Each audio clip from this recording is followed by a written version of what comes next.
প্রিয় শিক্ষার্থী, আসসালামু আলাইকুম। আপনাদের আবার স্বাগত জানাচ্ছি অর্থের সময় মূল্যের তৃতীয় লেকচারে। অত্যন্ত গুরুত্বপূর্ণ একটি বিষয়। এই ভিডিওটা কোনো হিন্দি গানের আইটেম সং না যে আপনি দেখবেন আর মজা নেবেন। এটা আপনার ক্যারিয়ার গড়ার ভিডিও। দেখতে যখন বসবেন তখন শিট, ক্যালকুলেটর, খাতা, ওই বই নিয়ে বসবেন। আরেকটি গুরুত্বপূর্ণ বিষয়, আপনার এই লেকচার ভিডিওটির পিডিএফ কপি ও পাওয়ার পয়েন্ট স্লাইড ডেসক্রিপশন বক্সে পাবেন। তাই আপনারা আমার কথা মনোযোগ দিয়ে শুনুন। আপাতত কোনো কিছু নোট করার দরকার নেই। তাছাড়া আমাদের বইতে বিস্তারিত সবকিছু দেয়া আছে। আমরা আমাদের দ্বিতীয় লেকচারে কিভাবে বর্তমান মূল্য ও ভবিষ্যৎ মূল্য চিহ্নিত করব তা নিয়ে বিস্তারিত আলোচনা করেছি। এখন আমরা বর্তমান মূল্য ও ভবিষ্যৎ মূল্য নির্ণয় পদ্ধতি নিয়ে আলোচনা করব ইনশাআল্লাহ। তবে এই লেকচারটি ভালোভাবে বোঝার জন্য অবশ্যই লেকচারটি আগে শেষ করতে হবে। আমরা এখন যে অঙ্কগুলো করতে যাব সেখানে 4টি চলক বা ভেরিয়েবল থাকবে। বর্তমান মূল্য, ভবিষ্যৎ মূল্য নিয়ে আলোচনা শেষ। বাকি দুটি চলক হলো বছরের সংখ্যা, মেয়াদ বা পরিশোধকাল, যাকে এন দ্বারা প্রকাশ করা যেতে পারে। দ্বিতীয়ত প্রত্যাশিত আয়ের হার, প্রয়োজনীয় আয়ের হার, বাট্টার হার, মূলধন ব্যয়, সুযোগ ব্যয়, সুদের হারকে কে অথবা ছোট হাতের আই দ্বারা প্রকাশ করা যেতে পারে। প্রকৃতপক্ষে যে সংখ্যার পরে বছর শব্দটা আছে সেটা মেয়াদ, আর যে সংখ্যার শেষে পার্সেন্টেজ আছে সেটা সুদের হার, অর্থাৎ কে অথবা আই। মূল অঙ্কে শুরু করার আগে আমি একটি বিষয় নিয়ে কথা বলতে চাই। আপনাদের শীট টেক্সট বইয়ের জন্য সামিট পাবলিকেশনের থেকে প্রকাশিত FM শহীদুল্লাহ স্যারের অর্থাৎ আমার ফিন্যান্স, ব্যাংকিং ও বীমা প্রথম ও দ্বিতীয় পত্রের বইটি কিনতে পারেন। চাইলে বইটি রকমারি.com-এ অর্ডার করতে পারেন। বইটির বিশেষত্ব হচ্ছে বইটি একজন প্রকৃত ফিন্যান্স ব্যাকগ্রাউন্ড সম্পন্ন শিক্ষক কর্তৃক রচিত। লেখকের সাথে সার্বক্ষণিক ইউটিউব, ফেসবুক, হোয়াটসঅ্যাপে যোগাযোগের ব্যবস্থা আছে। প্রতিটি গাণিতিক অধ্যায়ে লেকচার ভিডিও ও লেকচার শিট দেওয়া আছে। 2016 সাল থেকে 2023 সাল পর্যন্ত বোর্ড প্রশ্নগুলো জ্ঞান, অনুধাবন ও সৃজনশীল অংশে অন্তর্ভুক্ত করা আছে। গাণিতিক বহু নির্বাচনী প্রশ্নগুলোর সমাধান দেয়া আছে। সৃজনশীল প্রশ্ন থেকে জ্ঞান চেনার শর্টকাট টেকনিক দেয়া আছে, যেটা ইউনিক। বিভিন্ন বোর্ডের বহু নির্বাচনী ও সৃজনশীল প্রশ্নগুলো টপিকস অনুসারে সাজানো আছে। প্রতিটি অধ্যায়ের গোল্ডেন রুলস, ইম্পর্টেন্ট ফর্মুলা দেয়া আছে। আপনাকে প্রকৃত ফিন্যান্স শিখতে হলে এই বইয়ের বিকল্প কোনো বই বাজারে নেই। আপনি ফিন্যান্স শিখবেন আর শহীদুল্লাহ স্যারের বই পড়বেন না, তা হবে না। প্রিয় শিক্ষার্থী, আপনি টপার্স হবেন, এক্সট্রাঅর্ডিনারি ফলাফল করবেন, কিন্তু অঙ্ক করবেন একজন আনারের মতন, তাহলে কি হয়? একটা এক্সট্রাঅর্ডিনারি শিক্ষার্থী সবসময় অর্ডিনারি শিক্ষার্থী যা লিখে বা পড়ে তার থেকে এক্সট্রা কিছু বিষয় পড়ে ও লিখে, তখন তিনি এক্সট্রাঅর্ডিনারি। আমাদের অঙ্ক করার পদ্ধতি আপনাকে টপার্স ও এক্সট্রাঅর্ডিনারি বানাবে ইনশাআল্লাহ। আসুন শুরু করি। আমরা এখানে দুটি অঙ্কের নিয়ম নিয়ে বিস্তারিত আলোচনা করব। আপনারা পরীক্ষায় এইভাবে উত্তর করার চেষ্টা করবেন। আমরা আমাদের লেকচার শিট বইয়ের উদাহরণ 3.1 পৃষ্ঠা নাম্বার 24 এই উদাহরণটা নিয়ে একটু আলোচনা করি। জনাব মাসুম 5 লক্ষ টাকা 5 বছরের জন্য একটি ব্যাংকে জমা রাখতে চান। শাপলা ব্যাংক বার্ষিক 12% হারে সুদ দিবে। জনাব মাসুম শাপলা ব্যাংক থেকে 5 বছর পর কত টাকা পাবেন? যেহেতু 5 লক্ষ টাকা জমা দিয়েছে তাই এটি বর্তমান মূল্য। আমরা যেটা অলরেডি আমাদের দ্বিতীয় লেকচারে আলোচনা করছি রুলস 2 অনুসারে। আবার অঙ্কে 5 বছর দেয়া আছে, তাহলে বছরের সংখ্যা অর্থাৎ n হবে 5। সর্বশেষ 12% সুদের হার দেয়া আছে, তাহলে সুদের হার কে হবে 12%।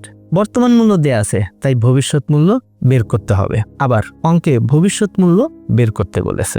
আপনারা অঙ্কটির সমাধান দেখতে পাচ্ছেন। বর্তমান মূল্য 5 লাখ টাকা, সুদের হার 12%, মেয়াদকাল 5 বছর, ভবিষ্যৎ মূল্য আমরা বের করব। তাহলে শাপলা ব্যাংক থেকে জমাকৃত অর্থে ভবিষ্যৎ মূল্য হবে 8,81,170.84 টাকা। সুতরাং জনাব মাসুম শাপলা ব্যাংক থেকে 5 বছর পরে 8,71,170.84 টাকা পাবেন। অঙ্কটির কিভাবে গাণিতিক সমস্যার সমাধান করা হয়েছে বা ক্যালকুলেটর সলিউশন করা হয়েছে আমরা সেটা দিয়ে দিলাম। আপনাদের কাজ হচ্ছে এখানে যে বাটনগুলো চাপা আছে আপনার ক্যালকুলেটরে এই বাটনগুলো চাপলেই আপনার অ্যান্সার 8,81,170.84 টাকা চলে আসবে। আপনি এই গাণিতিক ক্যালকুলেটর সলিউশনটি একাধিকবার করে আয়ত্তে আনতে পারেন।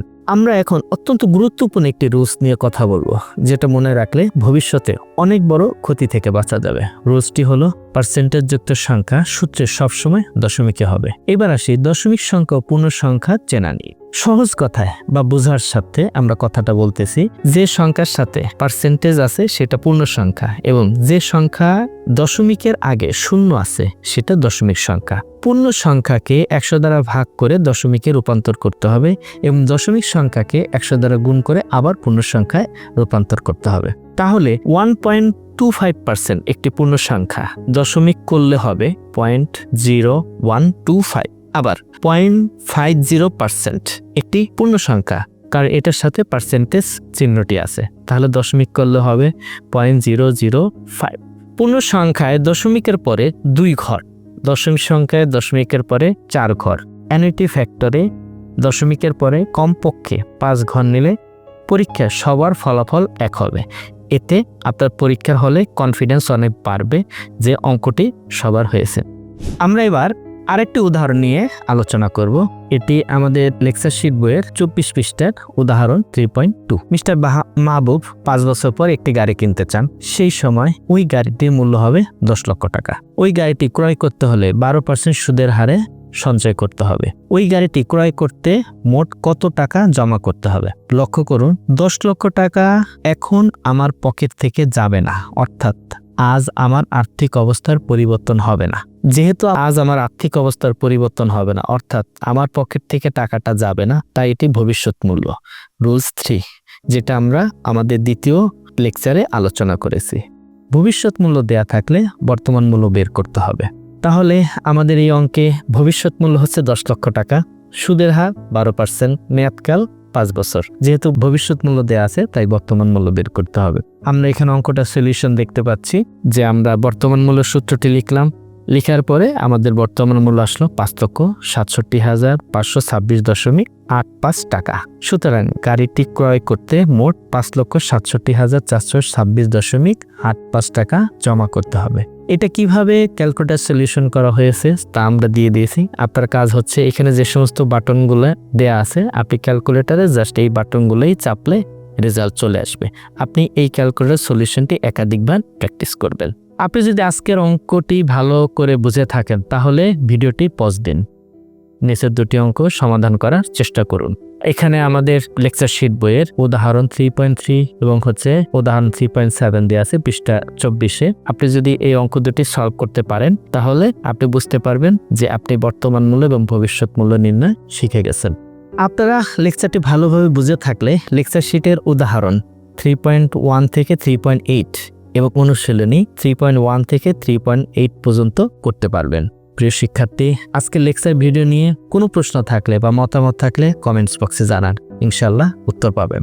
আজকের লেকচার ভিডিওটি যদি আপনার ভালো লেগে থাকে তাহলে অন্যদের শেয়ার করে দিন যাতে তারা উপকৃত হতে পারে। ইনশাআল্লাহ আমরা আমাদের পরবর্তী ভিডিওতে চক্রবৃদ্ধি দিয়ে অঙ্ক করার কৌশল নিয়ে আলোচনা করব। শেষ পর্যন্ত আমাদের সাথে থাকুন, ইনশাআল্লাহ সফলতা আমাদের।